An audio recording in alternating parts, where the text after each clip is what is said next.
I have a stretchy lick for you today. I actually came up with this lick randomly while I was filming a different lesson, and I liked it. And I thought maybe you would like it too.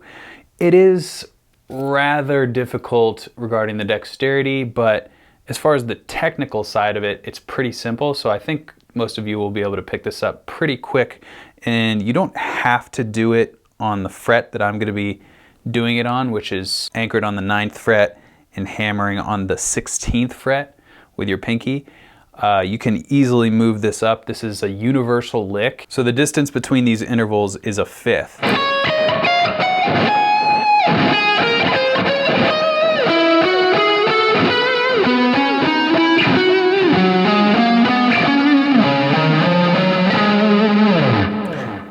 Now with this, I tend to angle the guitar so I can really get this pivot to actually make sense ergonomically.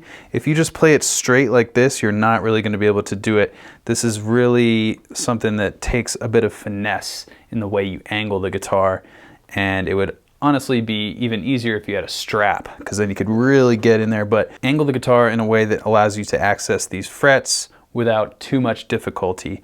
From there, we have just a straight line. We'll take it 3 strings at a time because there's a slight adjustment that you'll make at the D string. So these first 3 strings, that is the pattern.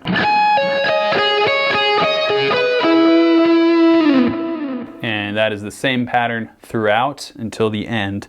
And I'll show you the ending bit, obviously, at the end, but first work on those 3 strings. And this is when your guitar is angled, is when you're going to be doing this.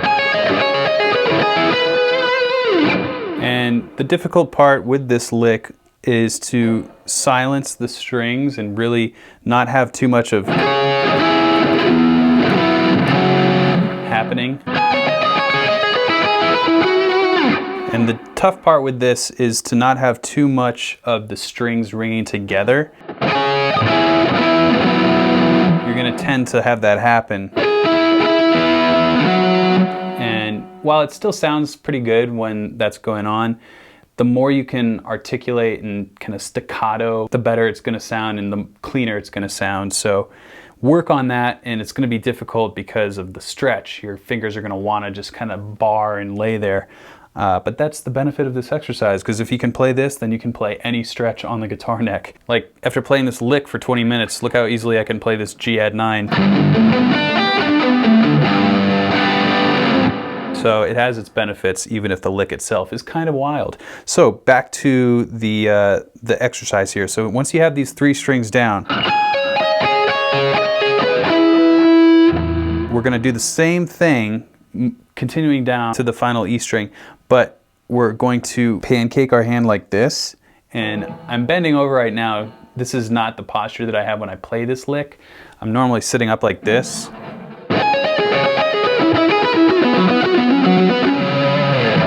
But the point of this exercise is to sort of get the lean down first. And you're going on to the D string, you get the pancake for the last 3 strings, but the end goal is that your spine is pretty straight.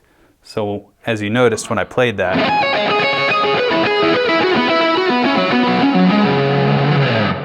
we have a pretty straight up and down posture. So moving on to the D string, when you make that adjustment, it's the same exact pattern, different grip. And the final C sharp, I'm doing 3 hits.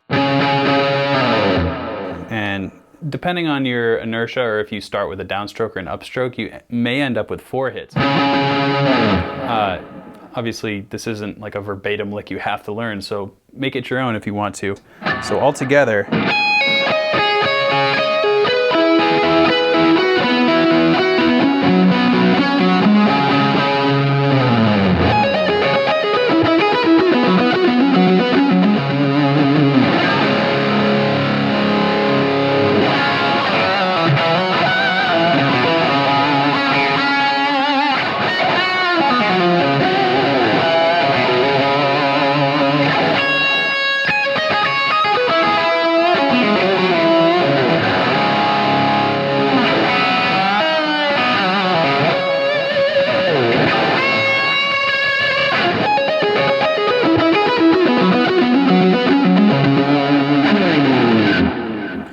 There you go.